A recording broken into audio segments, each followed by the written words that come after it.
नमस्कार। आज की कहानी है लखनवी अंदाज, जिसके लेखक हैं यशपाल। कहानी इस प्रकार से है। मुफस्सिल की पैसेंजर ट्रेन चल पड़ने की उतावली में फुंकार रही थी।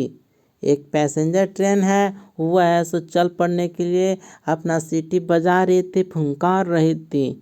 आराम से सेकंड क्लास में जाने के लिए दाम अधिक लगते हैं। दूर तो जाना नहीं था। भीड़ से बचकर एकांत में नई कहानी के संबंध में सोच सकने और खिड़की से प्राकृतिक दृश्य देख सकने के लिए टिकट सेकंड क्लास का ही ले लिया। ये जो कवि हैं यशपाल जी, यह ऐसो सेकंड क्लास का ही टिकट ले लिए। गाड़ी छूट रही थी, यानी ट्रेन है सो छूट रही थी और ऐसो चल पड़ने की उतावली में फुंकार रही थी। सेकंड क्लास के एक छोटे डिब्बे को खाली समझकर जरा दौड़कर उसमें चढ़ गए। अनुमान के प्रतिकूल डिब्बा निर्जन नहीं था, ठीक है, उसमें वह खाली नहीं था और वहाँ पर ऐसो पहले से भी कोई बैठे हुए थे। एक बर्थ पर लखनऊ की नवाबी नस्ल के एक सफ़ेदपोश सज्जन बहुत सुविधा से पालथी मारे बैठे थे। वहाँ पर कौन बैठे हुए थे? तो लखनवी नवाब पालथी मार करके बैठे थे। सामने दो ताजे चिकने खीरे तौलिए पर रखे थे। डिब्बे में हमारे सहसा कूद जाने से सज्जन की आँखों में एकांत चिंतन में विघ्न का असंतोष दिखाई दिया। वह जो सज्जन थे वह अकेले उस डिब्बे में बैठे थे, तो मेरे आ जाने से यानी लेखक यशपाल जी के आ जाने से उनके एकांत में विघ्न हुआ और उनके चेहरे पर असंतोष दिखाई दिया। सोचा हो सकता है यह भी कहानी के लिए सूझ की चिंता में हो या खीरे जैसी अपदार्थ वस्तु का शौक करते देखे जाने के संकोच में हो। कुछ भी हो असंतोष के कारण, लेकिन यशपाल जी उस डिब्बे में पधार चुके हैं। नवाब साहब ने संगति के लिए उत्साह नहीं दिखाया। लोग है सो संगति के लिए, हाल चाल पूछने के लिए या दोस्ताना व्यवहार करने के लिए नवाब साहब ने कोई उत्साह नहीं दिखाया। हमने भी उनके सामने की बर्थ पर बैठकर आत्मसम्मान में आंखें चुरा ली, तो मैंने भी कोई उत्साह नहीं दिखाया उससे वार्तालाप में। खाली बैठे कल्पना करते रहने की पुरानी आदत है, ठीक है। खाली बैठकर और कल्पना करते हुए, जैसे कोई भी कहानी या कविता पर याद करने या उसे लिखने के लिए, नया कहानी या नया कविता को लिखने के लिए कल्पना करना ज़रूरी है, इसलिए खाली बैठे कल्पना करना उनका पुराना आदत है। नवाब साहब की असुविधा असंकोच के कारण का अनुमान करने लगे, तो मैंने भी सोचने लगा कि नवाब साहब क्यों असहज हो गए। संभव है नवाब साहब ने बिल्कुल अकेले यात्रा कर सकने के अनुमान में किफ़ायत के विचार से सेकंड क्लास का टिकट खरीद लिया हो। अब गवारा न हो कि शहर का कोई सफ़ेदपोश उन्हें मंझले दर्जे में सफ़र करता देखे। अकेले सफ़र का वक्त काटने के लिए ही खीरे खरीदे होंगे। अब किसी सफ़ेदपोश के सामने खीरा कैसे खाएं? अब है सो वह नवाब साहब तो खीरा खरीद लिए हैं, अब उसे किसी परदेसी के सामने खीरा कैसे खाएं, यह सब सोच रहे हैं यशपाल जी। हम कनखियों से नवाब साहब की ओर देख रहे थे। जो लेखक यशपाल जी है, कनखी से नवाब साहब की ओर देख रहे हैं। नवाब साहब कुछ देर गाड़ी की खिड़की से बाहर देखकर स्थिति पर गौर करते रहे। ओह! नवाब साहब ने सहसा हमें संबोधन किया। आदाब अर्ज, जनाब खीरे का शौक फरमाएंगे? नवाब साहब का सहसा भाव परिवर्तन अच्छा नहीं लगा, ठीक है। तो नवाब साहब तो एकांत में बैठे हुए थे और लेखक को जाने से उन्हें विघ्न हुआ और अचंभित हो गए। आज जब नवाब साहब एक संबोधित करके बोले तो लेखक यशपाल जी को भाव परिवर्तन अच्छा नहीं लगा। भाप लिया, आप शराफत का गुमान बनाए रखने के लिए हमें भी मामूली लोगों की हरकत में लथेड़ लेना चाहते हैं। जवाब दिया, शुक्रिया, किबला शौक फरमाएं। इसके बाद नवाब साहब ने फिर एक पल खिड़की से बाहर देखकर गौर किया और दृढ़ निश्चय से खीरों के नीचे रखा तौलिया झाड़कर सामने बिछा लिया। अब देखिए नवाब साहब क्या क्या करते हैं। तौलिया तो झाड़ कर सामने बिछा लिए हैं, अब क्या करते हैं देखिए। सीट के नीचे से लोटा उठाकर दोनों खीरों को खिड़की से बाहर धोया। ठीक है, अब पानी से खीरा को भी धो लिए हैं। तौलिए से पोंछ लिया, अब तौलिए से भी पोंछ लिए धोकर। जेब से चाकू निकाला, अब चाकू निकाल लिए खीरे को काटने के लिए। दोनों खीरों के सिर काटे और इन्हें गोद कर झाग निकाला। देसी तरीका है हमने। फिर खीरों को बहुत एहतियात से छीलकर फाँकों को करीने से तौलिए पर सजाते गए, बहुत आराम आराम से। ठीक है, खीरों को काट करके और तौलिए पर सजा दिए।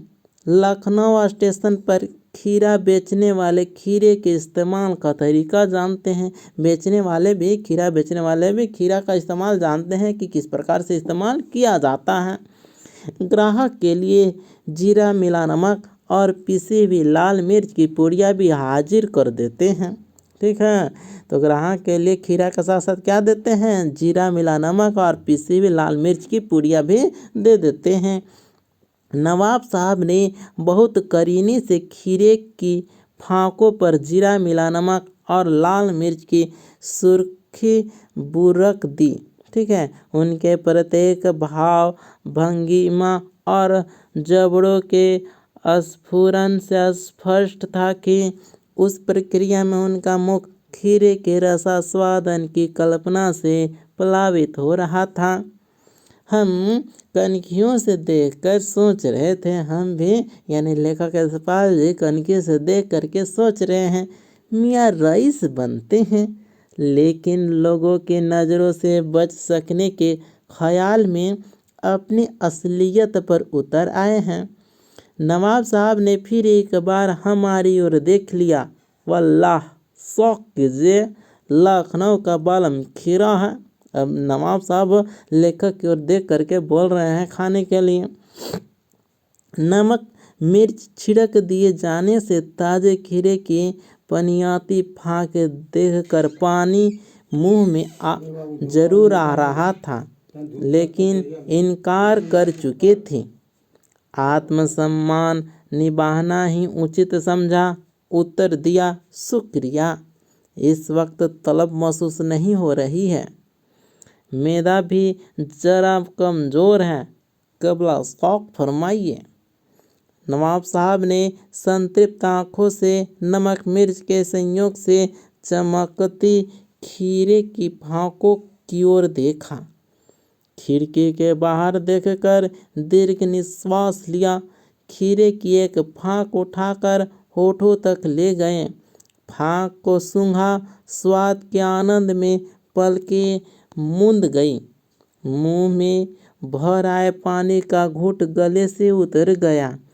तब नवाब साहब ने फाँक को खिड़की से बाहर छोड़ दिया। नवाब साहब खीरे की फाँकों को नाक के पास ले जाकर वासना से रसास्वादन कर खिड़की के बाहर फेंकते गए। यही था ऐसा लखनवी अंदाज, नवाब साहब का खीरे खाने का लखनवी अंदाज। वो ऐसा नाक के पास ले जाकर उसका सांस से ऐसा उसका रस को आनंद लेते और ऐसा खीरा को खिड़की से बाहर फेंक देते, यानी कुछ भी खीरा नहीं खाया। नवाब साहब ने खीरे की सब फाँकों को खिड़की के बाहर फेंक कर तौलिए से हाथ और होठ पोंछ लिए और गर्व से गुलाबी आंखों से हमारी ओर देख लिया, मानो कह रहे हो यह है ख़ानदानी रईसों का तरीका। ठीक है, लखनवी अंदाज की तरह से वैसे खीरा को नाक से सूंघे और सभी खीरों को खिड़की से बाहर फेंक दिया। नवाब साहब खीरे की तैयारी और इस्तेमाल से थक कर लेट गए। हमें तसल्लुम से सिर खम कर लेना पड़ा। यह है ख़ानदानी तहजीब, नफासत और नज़ाकत। हम गौर कर रहे थे, खीरा इस्तेमाल करने के इस तरीके को खीरे की सुगंध और स्वाद की कल्पना से संतुष्ट होने का सूक्ष्म, नफीस या एब्स्ट्रैक्ट तरीका ज़रूर कहा जा सकता है, परंतु क्या ऐसे तरीके से उदर की तृप्ति भी हो सकती है? केवल नाक से सूंघ लेने से भी भूख मिट जाता है, ऐसा वो सोच रहे थे। नवाब साहब की ओर से भरे पेट के ऊंचे डकार का शब्द सुनाई दिया। ठीक है, और नाक से ही सूंघकर पेट भर गया था और वैसे ऊंचा डकार लिए। नवाब साहब ने हमारी ओर देखकर कह दिया, खीरा लजीज होता है लेकिन होता है शकील, नामुराद, मैदे पर बोझ डाल देता है। ज्ञान चक्षु खुल गए। पहचाना, ये है नई कहानी के लेखक।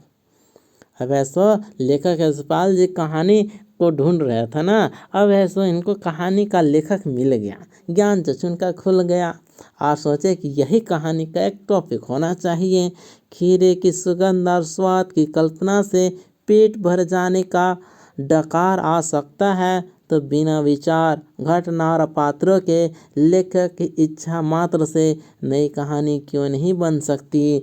अब सोच रहे थे कि जब नाक से सूंघकर जब पेट भर सकता है तो इस प्रकार से कहानी क्यों नहीं बन सकता है। ये कहानी है लेखक यशपाल की। यशपाल का जन्म जो पंजाब के फिरोजपुर छावनी में हुआ था, और इसका सारांश इस प्रकार से है कि यूँ तो यशपाल ने लखनवी अंदाज व्यंग यह साबित करने के लिए लिखा था कि बिना कथ्य के कहानी नहीं लिखी जा सकती, परंतु एक स्वतंत्र रचना के रूप में इस रचना को पढ़ा जा सकता है। यशपाल उस पतनशील सामंती वर्ग पर कटाक्ष करते हैं जो वास्तविकता से बेखबर एक बनावटी जीवनशैली का आदी हैं। कहना न होगा कि आज के समय में भी ऐसी परजीवी संस्कृति को देखा जा सकता है। इस प्रकार से यशपाल जी का ये कहानी लखनवी अंदाज यहीं पर कंप्लीट होता है। मिलते हैं अगले वीडियो में। धन्यवाद। Thank you.